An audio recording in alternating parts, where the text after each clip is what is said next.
and start the presentation.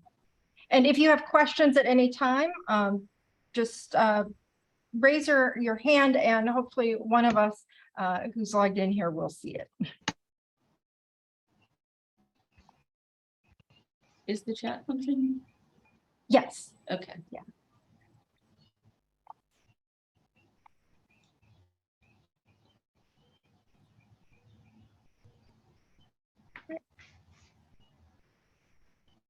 Okay. All right. Hi, everybody. Have any of you done a poster session before? Just raise a hand. Okay. A couple of you have. All right. Does this look familiar? You can do a thumbs up if you like. Yes. Okay. So when you do a poster session, this is the environment. It is you in a very large room with a bunch of bulletin boards. So what we're talking about today is how to make a poster that will stand out in an atmosphere like this. Because when you are one poster amongst dozens, clarity and being able to catch the eye are very important things to consider. So I'm going to start, and then Kathleen and Megan will jump in with other things. I do want to encourage you all to look at other poster designs and to Google things like great poster session, because what we're presenting here today is only part of, our opinions on making a good poster. There are a lot of other people with their opinions, and some may work better for you than others. So let's get started. All right. The reason that I wanted to do this presentation was because I went to a department website and they had a template for poster sessions, and it looked like this. So lots of gray, lots of text, not much to catch the eye as you pass by. When somebody is walking past your poster, it's like walking past a display at Walmart or in a museum. You've got a second to catch somebody's eye. This is not a good poster. So you can see the text is cramped.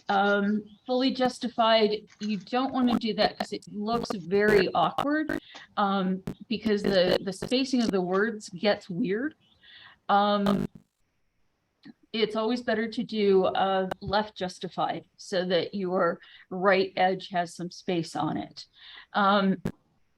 Cramped text, you want to make sure that people can read what you have up on your poster from at least 10 feet away. You do not want to just put your entire paper on the poster.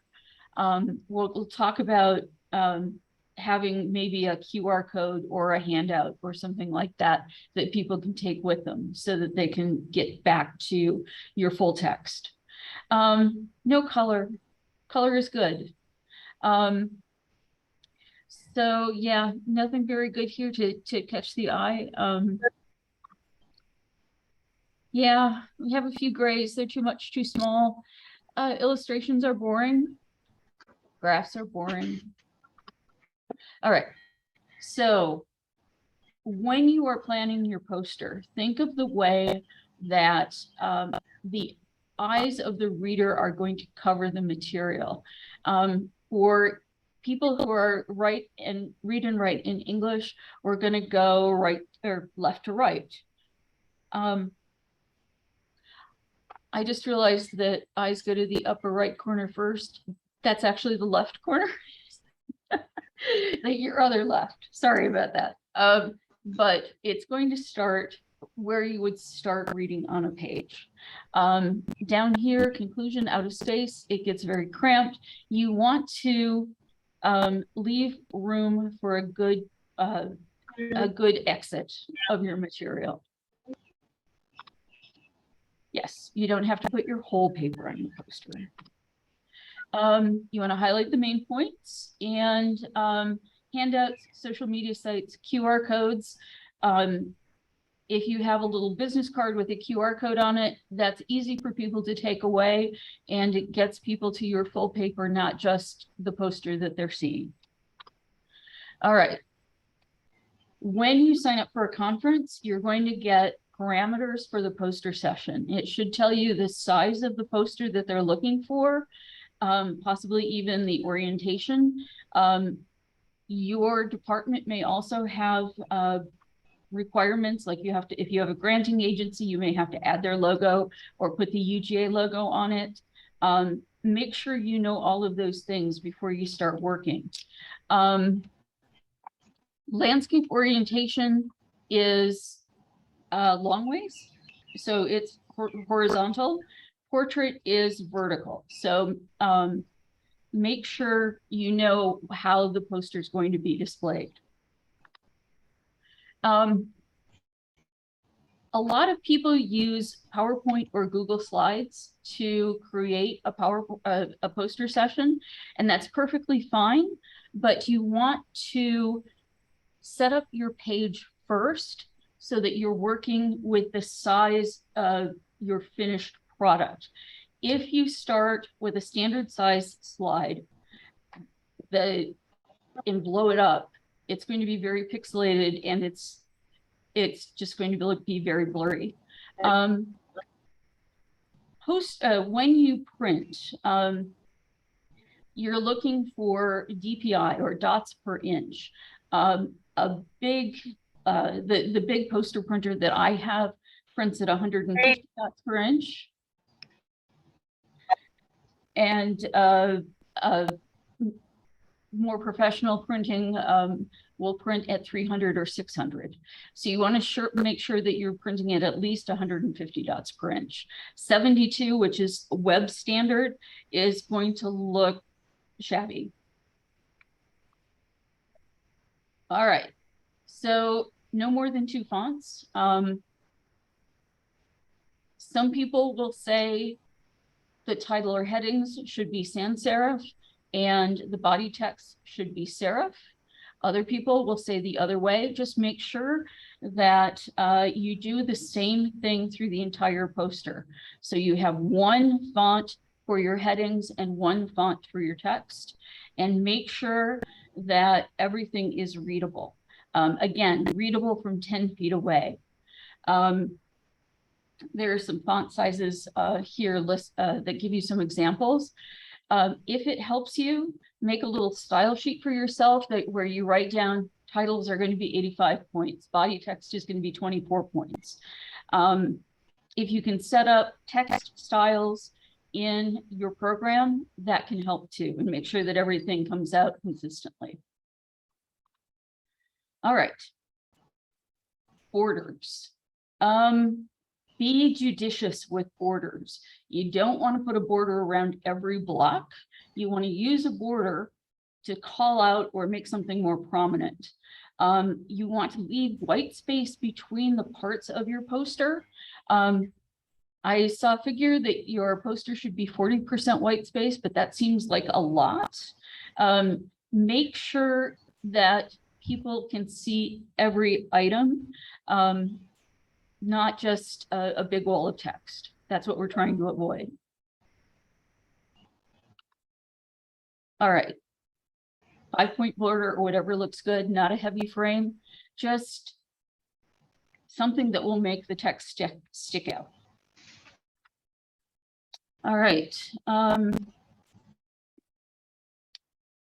Format shape, this is how to draw a box. I think this is Kathleen's part.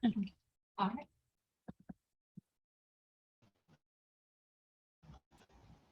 Okay, so when you are formatting a shape for your text box, inserting a text box, you can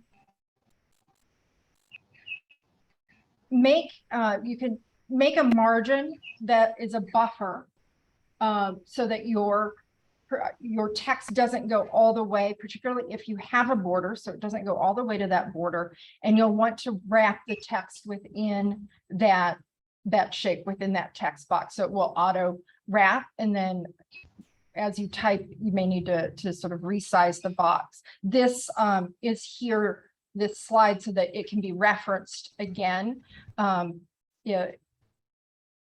in the presentation if you're looking to see where this is located for doing the text box formatting. You want to be sure that you have, again, padding between the borders and text, as well as between boxes, columns, and sections. That's what's going to create some of your white space.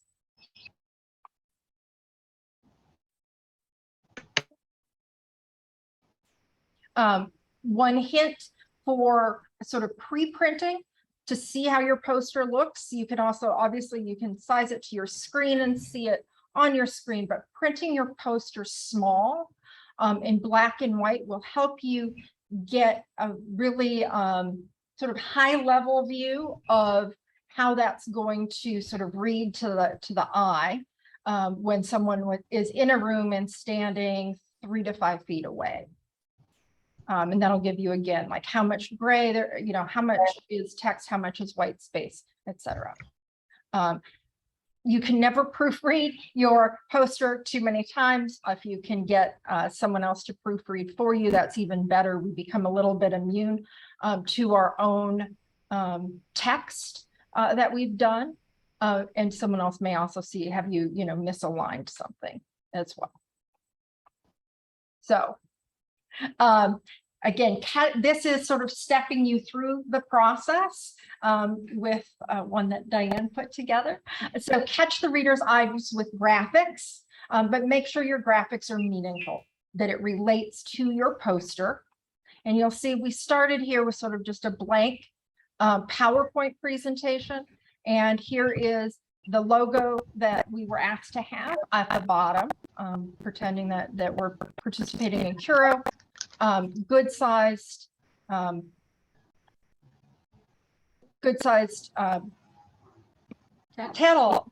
Thank you. All right. Assume, again, 3 to 10 feet away. That depends somewhat on the setup. At Curo, I think it's more like 3 to 5 feet. Okay. If that's what you're where you're presenting at. Make main points easy to see. Bringing in, again, graphics that are related, and they might be photos, they might be graphs, which be or data tables, maps, etc. Make sure your graphs are easy to read, both in terms of size and clarity, that you've got enough sort of color contrast, and you're putting your main points on and not maybe putting in more than is needed. Be sure not to stretch your photos in one direction or any graphic that you are resizing from the corner to keep the aspect ratio so things don't look wonky. Putting in some more, putting in text here now. This is less text than you would actually have on a poster, but for the size of the screen that we're on right now, I'm using this we're using this sort of bigger text. You can see here that things are balanced, but they're not all of the columns are the same. You can do even columns, 3 columns, 4 columns. Don't do more than 4 columns on your poster. But if you have something, for example, a map that's fairly detailed, and so you want to have that be large, you can do a 3 columns for like this, all the same size, but again, are balanced. And as Diane mentioned earlier, look at the flow of your presentation. Reading from left to right, and then sort of flowing, and do your titles, do your graphical elements sort of aid in that flow, or are they awkwardly post. Be sure if you have an graphic that you have a caption under that explains it. If you have used a graphic that is not yours, maybe a map from a government website, for example, make sure that you include the citation for that. In terms of the elements, the text elements of your presentation, your poster, either an abstract or an introduction. Because of the limited amount of text on your poster, I would say you don't need both. Sort of depending on your discipline, you may go with an abstract that sort of summarizes, or you may go with an introduction that more sets up why you're doing the research. And focus on what's important for you to convey in the short amount of time someone is going to be at your poster. So were the methods particularly important? Is that what's unique? Then that might take up more space on your poster. For a lot of research, really it's more the outcomes and analysis that will take up more space on your poster. That's something your advisor may be able to advise on, or maybe talk to someone else that either you're working with or even who isn't familiar with your topic as you start your poster, to see what is going to be of sort of most impact and interest to someone unfamiliar with your project. Citations are absolutely great to have, but you may want to do those as an auxiliary so that you aren't taking up a lot of space on your poster, or really any other than to cite something maybe that you directly borrowed as a graphic. No one's going to stand there and read the citations, who you cited. So again, that can be something that can be auxiliary if you decide to put your poster up, say on a website, for people to get to later, or if your poster goes with a paper, for example. Again, an example, I just tidied this up, you might have seen stuff shift just a little bit. This was me tidying it up to make sure that the white spaces were a little more consistent. And here we have a few examples of some papers that we found online, and there we have their citation to where we borrowed them from, University of Maryland, Baltimore College. These are all pretty good examples, but they're probably things that we would each do maybe just a little bit differently if this were our poster. You can see here that they do have references, but they've kept them very short. An abstract, title of image, I don't know what the title, this is a placeholder, obviously. It is this image, you can't really read the text, but it still kind of draws you in, like, oh, it looks like maybe an old newspaper or something. What is this about?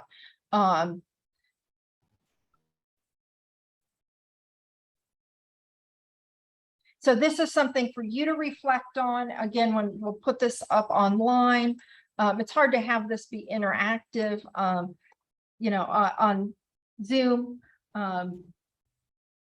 But Diane and Megan might have some things they come in with. This one doesn't have a whole lot of text, so maybe it could have a little bit more. This is a bit of an unusual one in that this has actually been designed for an interactive poster session where these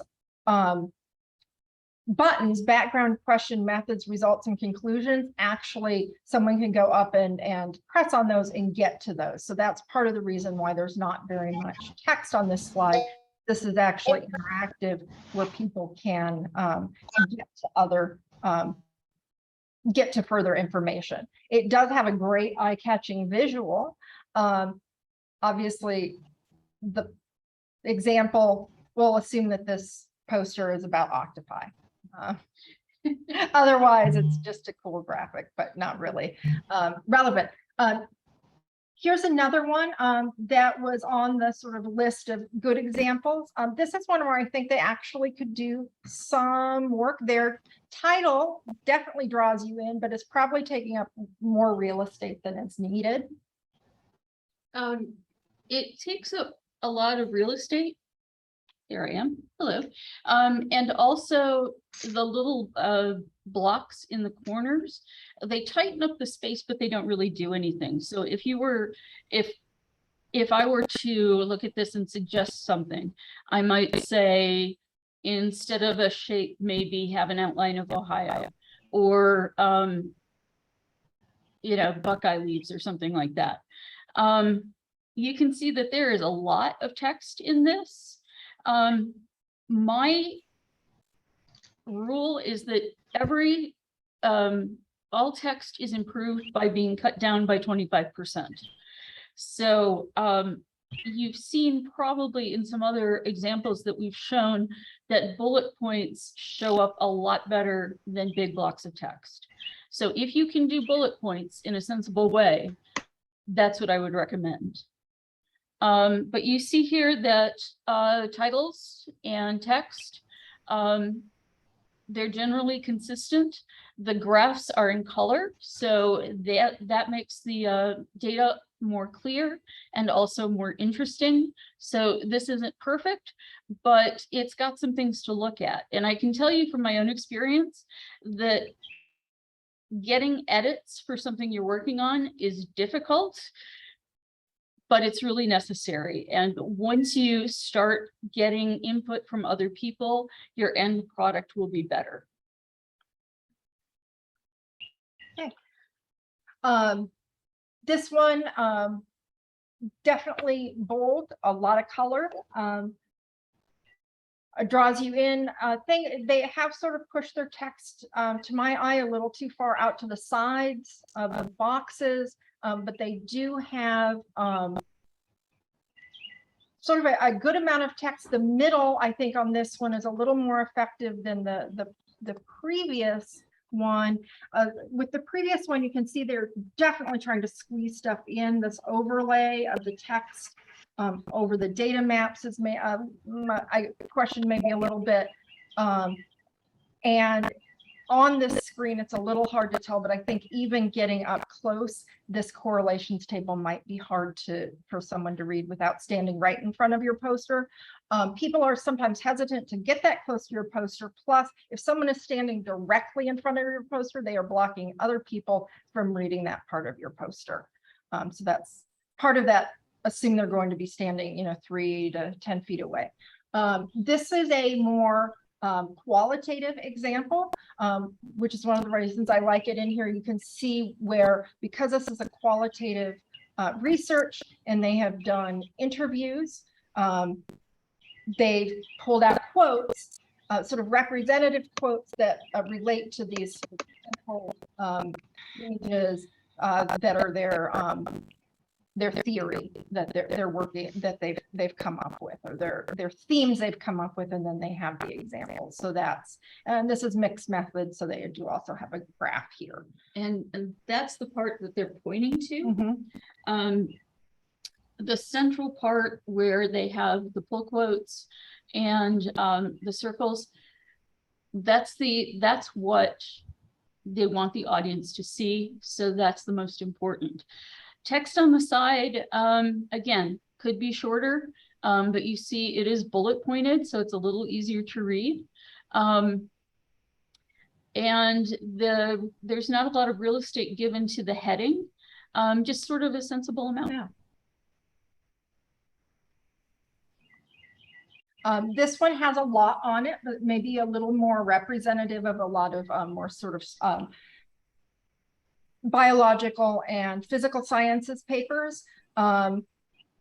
Again, thinking about, do they need all of these graphs? It's a little bit overwhelming, and they've gotten a little bit small. It's the middle, the results and discussion, you can tell that is supposed to be the focus, but then they have this big chart in the background. So it maybe is a little bit harder to follow, but also perhaps somewhat within a more convention for the discipline, with having, a little bit more text, a little bit more, but it does to me feel fairly cramped, and I'm not quite sure, even in the results, what's the most important. And that's one thing that you really want to think about, like what are the 1 to 3 things you really want someone to take away from your poster. All right. This one's a little unusual in that the results are the smallest. But they have the most air. Yes. So the results are in the center.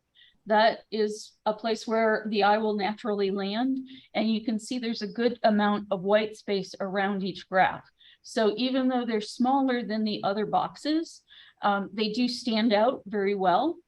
If I were giving critiques, I would take out a lot of the boxes. Too many boxes, and I would probably not do the headings like a button.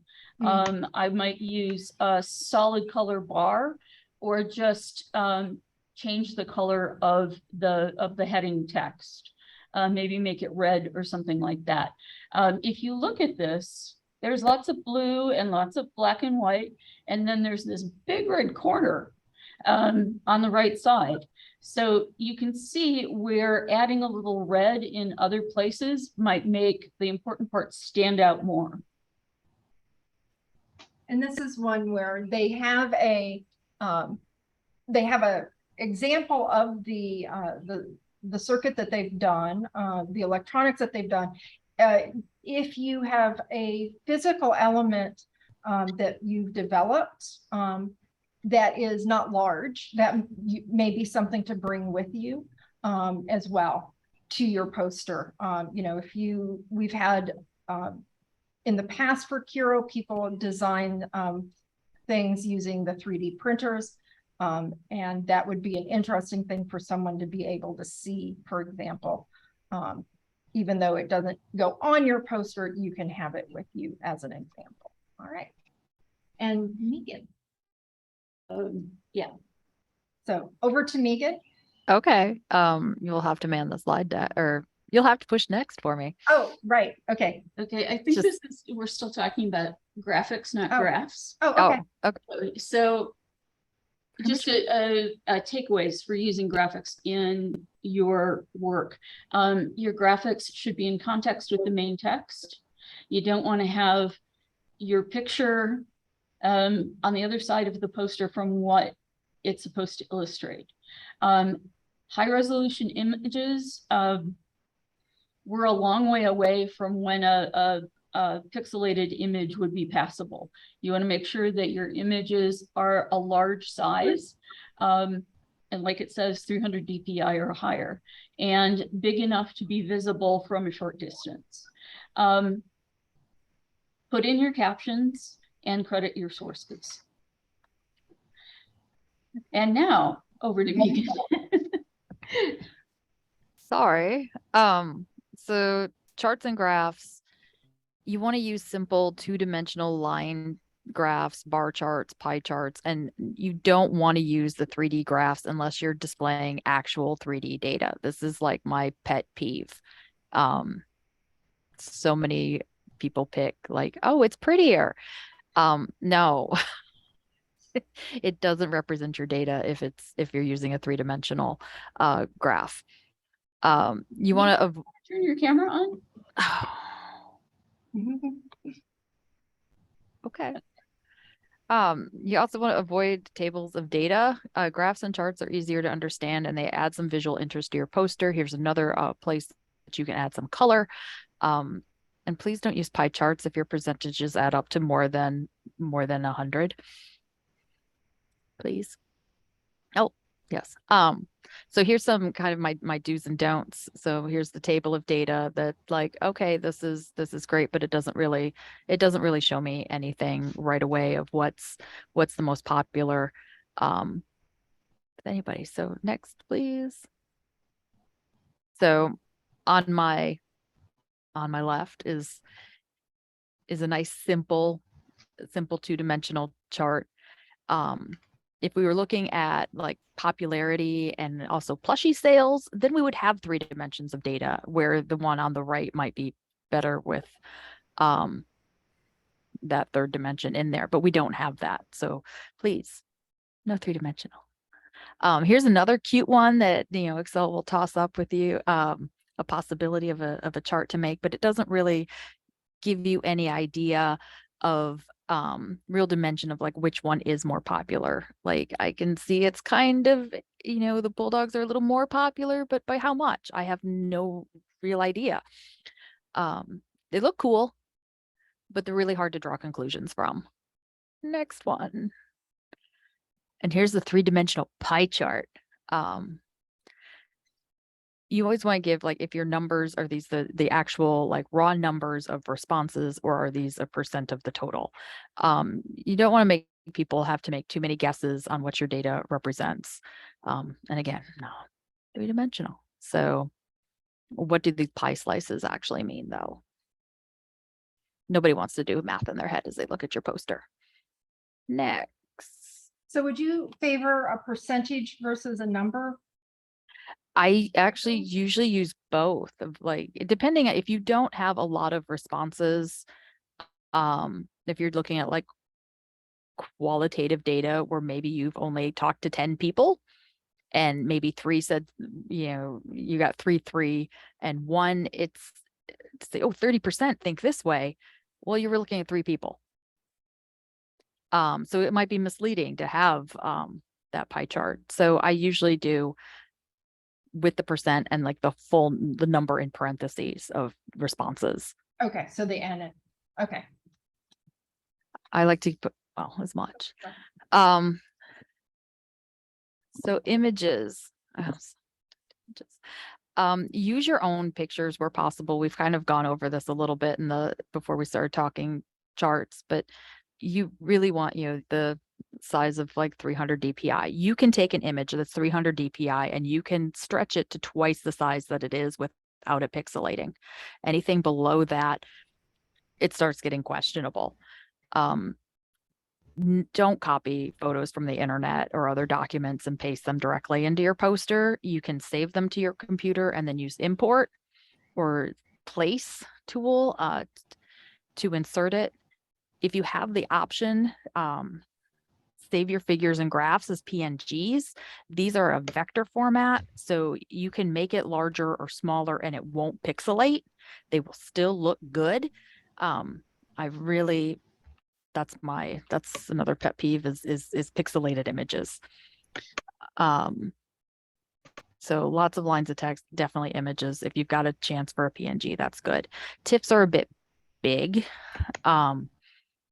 Actually, but they're the highest quality. So like for a presentation, if you were doing like a PowerPoint presentation, you really wouldn't want to use a TIFF. It's too big. It takes too long to come to generate onto your screen. But for a poster image, that's your highest quality. But JPEGs are good.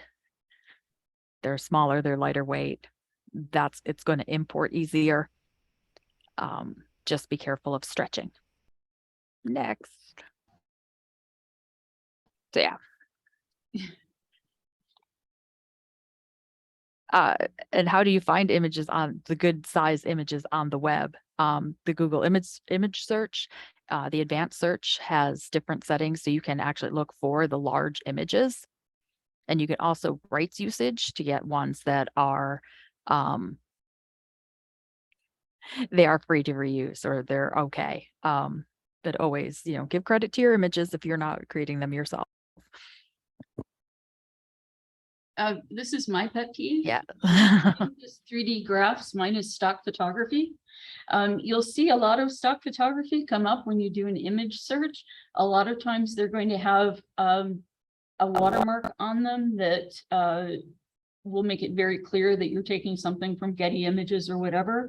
And chances are they may not be the highest quality because a stock photo company will want you to buy their photos.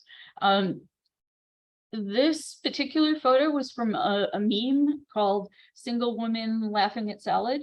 And you can see that no one in real life is that happy about lettuce. So you want to make sure that the photos that you have are meaningful and either photos that you take or photos that relate to your material. If you are looking for high quality photos of UGA, there are some available online, and there is a photographic services on campus that you could contact and see if they could help you with more. Photos with people in them are more interesting. I tend to be a bit shy about taking photos, so I had to learn that the hard way, that a picture with a person in it is a lot more interesting than just a picture, although animals are good too. So random hints, practice an elevator speech. Do this when you're starting to create your poster, because this is the takeaway that you want people to have after they see your poster. This is also what you would say to somebody if they say, what is your poster about? So we wanted to learn if hamsters are smarter than humans. They are. Something that invites a question, something that is very succinct. Once you have that elevator speech, you can use that as sort of the center or the central point of your presentation. But you should have your follow-up information if people have more questions, like, really? Hamsters are smart? Oh, yes. Here's how we found out. Yes. So more pet peeves. No more than 2 fonts, and don't use fancy fonts. Go for readability. Don't use something fancy unless it's appropriate to the subject. So don't use papyrus unless you're talking about Avatar. They lost me at unobtainium, so another pet peeve there. All right. Go. Turn off automatic hyphenation when you're bringing in your text, so that you don't have random breaks in your words. Again, making sure that you've proofed and that you're not just relying on spell check or autocorrect. You are smarter than that. And also be judicious about things like bold and capitalizing, any sort of emphasis like that, so it's not sort of overdone or sort of off-putting. Okay. And for headings, you also want to break your lines so that people will read the meaningful words first. So if you have your headline is hamsters are smart, and you have to make it smaller, you could do hamsters are line break smarter. And then what the eye would read when they look at that heading is hamster smarter. So you want to make sure that the reader's eye has a chance to get the important words. So this,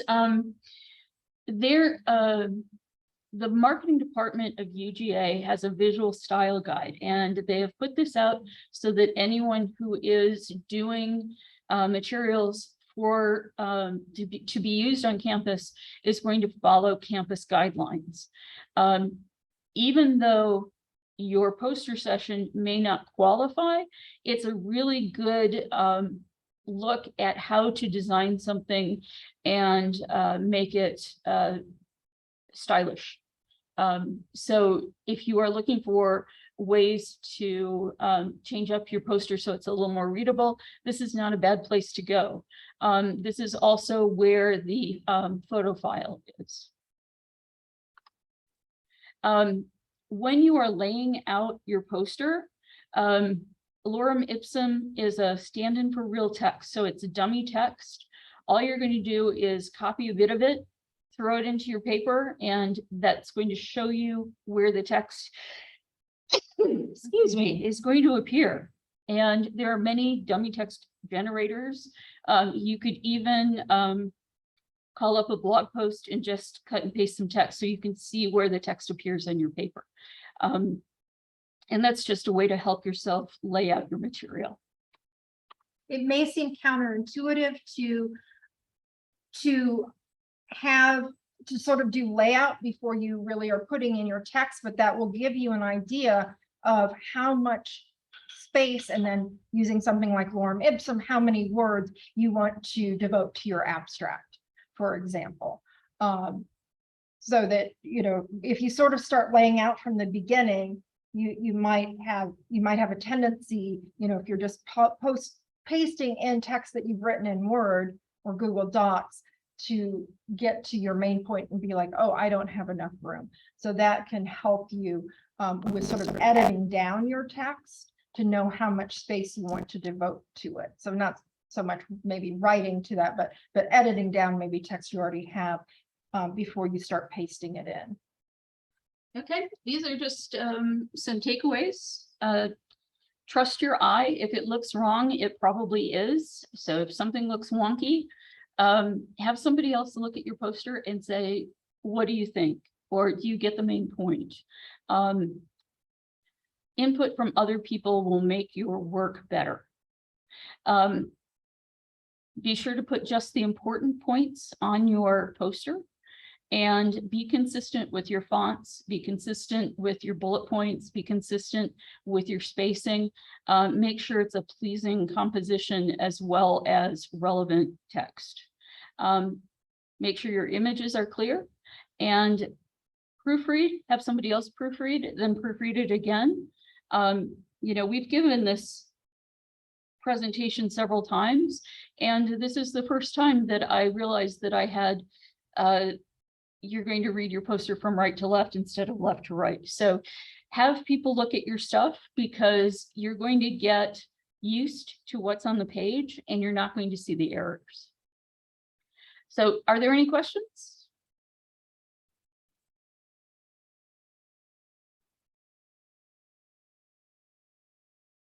You can either raise a hand or just shout out. You should be able to unmute yourselves. Yes, Brian. Hey, can you hear me? Yes. I don't know if y'all have much information on this, just given the way that sometimes more electronic posters are set up at the conferences, but do y'all have any tips, opinions, or thoughts on, you know, those posters that may have more than one slide, really? Because I'm seeing more and more posters include, you know, more of the descriptive stuff on the first slide, but they have more detailed, like, results, charts, graphs, those sorts of things on additional slides, and kind of like a more almost PowerPoint slide-esque type of format. Even though the format is different, or the medium is different, the rules are similar. We've had people come in and fresh out of a web design class and say, but in my web design class, I learned how to put the text on that way. And we've had older librarians say, yes, I learned that in my journalism class in high school. So even though you're working with digital slides and buttons and things like that, the rules are very similar. Make sure that everything on the page is meaningful. Make sure everything is clear. Make sure that it is very clear where the buttons are. Don't have something that looks like a button and not be the thing that you actually have to touch on. Make sure things are consistent throughout the presentation. Does that make sense?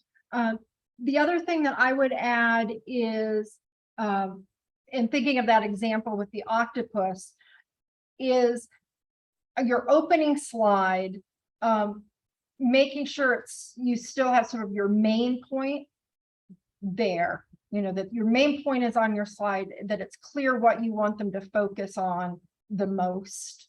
So that, you know, if they're presented with, you know, 5 different slides, that one was, I thought, was nice, because it gave the person the choices up front. It wasn't just clicking through this PowerPoint presentation. It was, you can see what our research questions were, you can go to our conclusions, etc. But then I think it also did have a space like for the conclusions on the main slide, or whatever, for like sort of the main point, again, so that people, you know, they can choose to just drop in quickly and leave. And them leaving your poster presentation is not necessarily a bad thing because there could be hundreds of people coming through. So if someone can, again, sort of quickly go to, oh, okay, I'm interested in their methodology, I'll go to that, I've seen it, I'm gonna go, then the next person can come in. Right, and remember with an interactive slide, only one person can interact at a time, really. So you want to make sure that whoever looks at your poster still gets your main point, even if they don't get a chance to play with the buttons. Because they may not. Yeah. There's a lot of, strolling through those poster sessions. So give people a chance to get their information as easily as possible. And again, that's with those on, with the digital ones, if you've got the opportunity to post it to, your lab website or SlideShare or something like that, it's great to be able to give them a QR code or a URL to go to so that they can follow up later. I know when I go through poster presentations at my professional conference, I'll have some that I like, that I have identified that I want to go to and talk to the person, but then others that I'll just walk by and collect their information so that I can go back to them later, because I know that I'm not going to make it all the way around to really view all of the ones that I'm interested in. And the other thing that I would say is if you're going to use, fancy digital stuff, make sure there is a reason to use it. Don't use, like with PowerPoint, you can choose like fancy ways of making slides go in and out. Don't do that unless there's a reason for it. Just keep things plain and simple and working quickly so people can poke at your sign and then go on to the next one. Does that answer your question? Yes, thank you. Okay, great. Yes, Geraldine. Hi, I joined late, so I apologize if you talked about this at the beginning, but I was wondering if you had recommendations on what programs to use to make a poster. Okay. The short answer is whatever you have. It's very common for people to use PowerPoint because lots of people have PowerPoint. I like to use Adobe Illustrator, but I know everybody doesn't have access to that. Or know how to use it. Right. So a graphics program can be a little more confusing. I'm pretty sure you could use Canva. Maybe, I think you can use Canva for posters. I never Yeah. have. Google Slides you can use, which is very similar to PowerPoint, but Yeah. you can in PowerPoint, and again, I think Google Slides, go in and specify almost any size that you want, and that's what you'll want to do first. So if it's a 3x4, 4x3 poster, which is fairly common, you set that up first at that size, and then you can start doing your layout. There are also some places, UGA has some templates, one or two templates on the brand identity site, which we've got linked here, and some departments have them as well. So you can start sometimes with that sort of pre-made template and then, change the size of the boxes, add an image box, whatever, but it gives you a starting point. But probably the two easiest are Google Slides and PowerPoint, depending on what you're familiar with. If someone gives you a template in Microsoft Word, run away. Oh, yeah. No, you can't do Unless you know anything. Word really No. well, it's just going to be a pain. Yeah. So use something that is easy to move blocks of items around so that you can take a text block and just swoop it to the other side of the page if you need to. Or insert a picture very easily. There's another presentation software called Prezi that's more Digital presentation. digital. It's more for digital presentations, but you can, make things turn in a spiral and move quickly from one graphic to another. PowerPoint is easy to get and safe. So that is PowerPoint or Google Slides are what I would recommend. Thank you. Unless you have something better. Okay, thanks.